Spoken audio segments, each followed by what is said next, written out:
Indiferentes. Por Omar Cuellar. En el año 1980, la pequeña ciudad de Brattleboro, Vermont, se transformó en un lugar extraño, casi sobrenatural, donde las estructuras que sostenían la vida humana parecían haberse desmoronado por completo. Jacob, un hombre de mediana edad con una barba desaliñada y ojos que parecían haber perdido el brillo de la curiosidad, vivía en este entorno desolado. La ciudad, antaño vibrante con el bullicio de las conversaciones en las cafeterías, los sermones dominicales y las risas de los niños en los parques, ahora estaba sumida en un silencio inquietante. Algo inexplicable había sucedido. Las personas habían dejado de creer en todo lo que alguna vez dio sentido a sus vidas. Las instituciones que habían estructurado la sociedad, el trabajo, la religión, el matrimonio, la familia, las relaciones personales y la comunidad, se desvanecieron como si nunca hubieran existido. Nadie sabía cómo ni por qué ocurrió este cambio, pero su impacto era innegable. Jacob, como todos los demás habitantes de Brattleboro, se había rendido a esta nueva realidad. La indiferencia se había apoderado de él, como una enfermedad silenciosa que consumía cualquier deseo de conexión humana. Las calles de la ciudad, aunque aún pobladas, estaban llenas de figuras solitarias que caminaban con la mirada perdida, sin cruzarse palabras ni miradas. Las tiendas seguían abiertas, pero los dependientes apenas hablaban con los clientes. Las iglesias, vacías, eran ahora solo estructuras de madera y piedra que nadie visitaba. Incluso los roles de género, que alguna vez definieron las interacciones sociales, se habían disuelto. Hombres y mujeres, jóvenes y ancianos, todos eran iguales en su aislamiento, en su absoluta falta de interés por el otro. Brattleboro se había convertido en una ciudad de fantasmas vivientes, donde la humanidad parecía haber renunciado a sí misma. Para Jacob, esta realidad no era algo que lamentar, sino simplemente un hecho. No sentía nostalgia por los días en que la gente se reunía para celebrar bodas o compartir cenas familiares. No le importaba que los lazos que alguna vez unieron a las personas se hubieran roto. Su mente, atrapada en un ciclo de introspección y desdén, no encontraba valor en nada ni en nadie. Fue esta indiferencia la que lo llevó a tomar una decisión radical: abandonar la ciudad por completo y refugiarse en los densos bosques de Vermont. No lo hizo por un deseo de aventura o por buscar respuestas. Simplemente, no veía sentido en seguir viviendo entre los demás. El bosque, con su silencio opresivo y su oscuridad impenetrable, parecía el lugar perfecto para alguien como él, alguien que había decidido que el mundo no tenía nada que ofrecerle.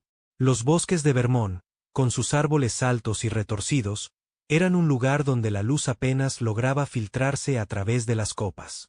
Jacob, cargando una mochila con lo esencial, un cuchillo, una manta, algo de comida enlatada y un cuaderno donde apenas escribía, se adentró en esta vastedad sin un plan claro.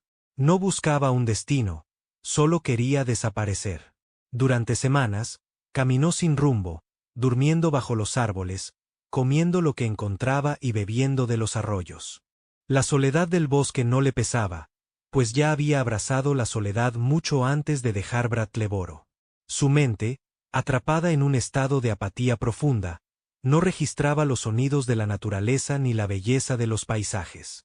Para él, el canto de los pájaros o el murmullo del viento eran tan irrelevantes como las conversaciones que ya no existían en la ciudad. Lo que Jacob no sabía, y lo que su indiferencia le impedía notar, era que los bosques de Vermont escondían algo mucho más extraño y perturbador que su propia desolación. En lo más profundo de aquellos árboles, donde la luz del sol apenas llegaba, existía una presencia alienígena. Los Migo, seres fungoides provenientes de un planeta lejano conocido como Yugot.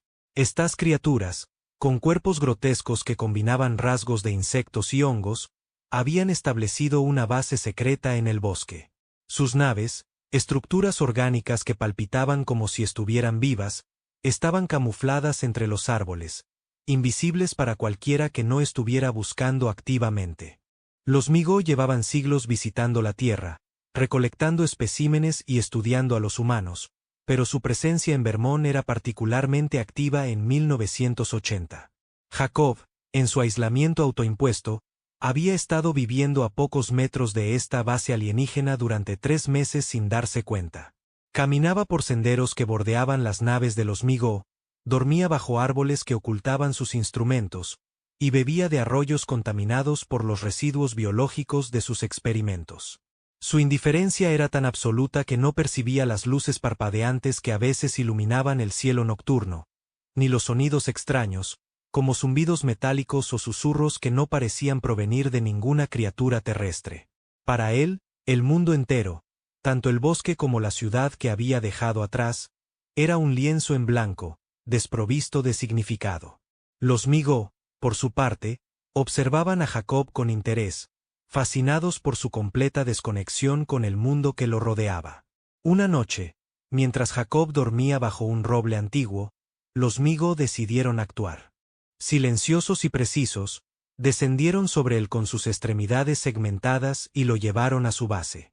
Jacob no opuso resistencia, no porque estuviera indefenso, sino porque no le importaba. Cuando despertó, se encontraba en una cámara orgánica, rodeado de paredes que parecían respirar. Los Mi-Go, con sus cuerpos bulbosos y sus ojos múltiples, lo observaban desde todos los ángulos. En el centro de la sala había un cilindro metálico, diseñado para contener un cerebro humano, un dispositivo que los Mi-Go usaban para transportar las conciencias de sus especímenes a Yuggoth.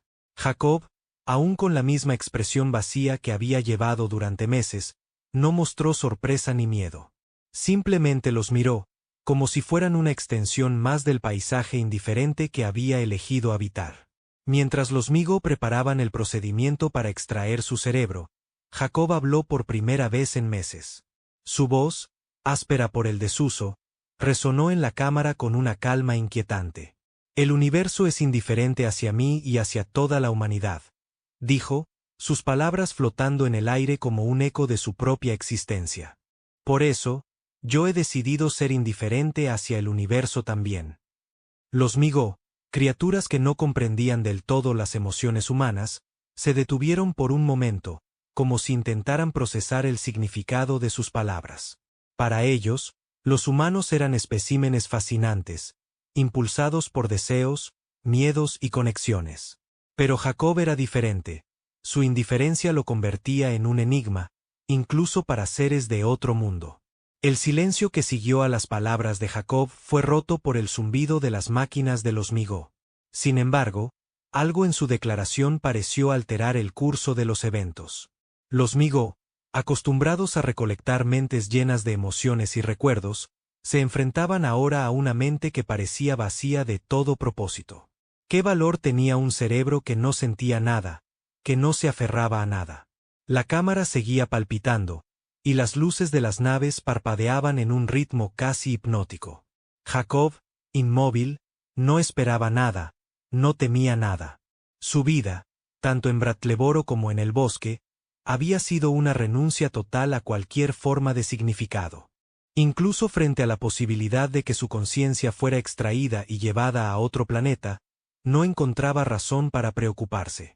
Los Mi-Go, tras un intercambio de sonidos que podrían haber sido una forma de comunicación, detuvieron el procedimiento. No está claro si fue por curiosidad, confusión o algún otro motivo incomprensible para la mente humana. Lo que sí es cierto es que Jacob no fue llevado a Yuggoth. En cambio, lo dejaron en el bosque, en el mismo lugar donde lo habían encontrado, como si su indiferencia lo hubiera hecho inútil para sus propósitos. Cuando despertó al amanecer, con el rocío cubriendo su ropa, Jacob no recordaba nada de la noche anterior. No sabía que había estado a punto de convertirse en un experimento alienígena, ni que sus palabras habían resonado en seres de otro mundo. Simplemente se levantó, recogió su mochila y siguió caminando, tan indiferente como siempre. Los días siguientes no trajeron ningún cambio en Jacob. Continuó vagando por los bosques, ajeno a los Mi-Go, a sus naves y a cualquier otra maravilla o terror que el universo pudiera contener. La ciudad de Bratleboro seguía sumida en su propio aislamiento, y el mundo, al menos en esa esquina de Vermont, parecía haberse detenido. Jacob no buscaba respuestas, porque no había preguntas en su mente. No buscaba redención, porque no creía en la culpa. Su vida era un reflejo perfecto de la indiferencia que había consumido a todos a su alrededor, una indiferencia que ni siquiera los Migó, con toda su tecnología y curiosidad, pudieron comprender del todo. El bosque, con sus secretos alienígenas, siguió siendo el hogar de Jacob. Las naves de los Migó continuaron ocultas entre los árboles, y sus experimentos siguieron adelante, tal vez con otros humanos menos indiferentes. Pero Jacob, en su soledad absoluta, se convirtió en una especie de anomalía, un hombre que había llevado la indiferencia a un nivel que desafiaba incluso a las criaturas de Yuggoth. Su existencia, aunque insignificante para él mismo, era un testimonio de lo que sucede cuando un ser humano renuncia por completo a la conexión con el mundo. En los años siguientes, los rumores sobre extrañas luces en los bosques de Vermont comenzaron a circular, pero nadie en Brattleboro les prestó atención. La ciudad, atrapada en su propia apatía, no tenía interés en los misterios del universo. Jacob, por su parte, nunca regresó a la civilización. Algunos dicen que aún vaga por los bosques, un ermitaño que no busca nada, que no espera nada. Otros creen que los Migó finalmente volvieron por él, llevándose su cerebro a Yuggoth para estudiarlo como un caso único.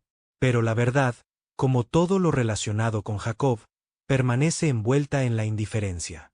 La historia de Jacob es, en última instancia, una reflexión sobre el vacío. En un mundo donde las instituciones y los lazos humanos se desmoronan, su indiferencia no era solo una elección, sino una consecuencia inevitable. Los Migó, con su tecnología avanzada y su curiosidad insaciable, representaban un universo vasto y desconocido, pero incluso ellos no pudieron encontrar sentido en un hombre que había renunciado a todo. Y así, Jacob siguió siendo un enigma, no solo para los alienígenas, sino para el mundo que lo rodeaba. La pregunta que queda es si la indiferencia de Jacob era una forma de resistencia o una rendición total. Tal vez no haya respuesta, porque para Jacob, las preguntas mismas carecían de importancia. En un universo que no ofrece respuestas claras, su historia es un recordatorio de que, a veces, la mayor rebelión es simplemente ser indiferente hacia todo. Fin.